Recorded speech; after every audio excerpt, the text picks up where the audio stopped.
অভিনয় নয়, ব্যবসা ও বিয়ে, সোনা সাহার নতুন অধ্যায় শুরু হতে চলেছে জীবনে। এখন কাজের অনিশ্চয়তার মাঝে কলকাতায় রয়েছে সোনা সাহা। যদিও বর্তমানে শুভ বিবাহ ধারাবাহিকে অভিনয় করছে, তবে ব্যস্ততার কমতি নেই। নতুন ব্যবসার দিকে ঝুঁকেছেন তিনি। ছোটবেলা থেকেই ব্যবসায়ী পরিবেশে বড় হওয়ায় উদ্যোগ নেওয়াই স্বাভাবিক ছিল। সোনা নিজের সংস্থা করছেন, যেখানে হীরের সঙ্গে রূপোর সংমিশ্রণে সহজ মূল্যের গয়না তৈরি হবে। তিনি জানান, 2000 থেকে শুরু হবে ডিজাইনার আমাদের নিজস্ব শোরুম তৈরি হচ্ছে বড় বাজারে।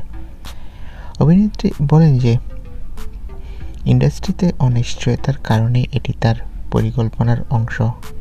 এদিকে প্রেমের জীবনও সুখী সময় কাটাচ্ছে সোনা। জানা যাচ্ছে এ মাসেই তার প্রেমিক প্রতীক সেনের সাথে এবার গাঁটছড়া বাঁধতে চলেছেন তিনি। অভিনয় না হলেও ব্যবসা এবং বিয়ে দুটো এখন সোনার জীবনের নতুন অধ্যায়।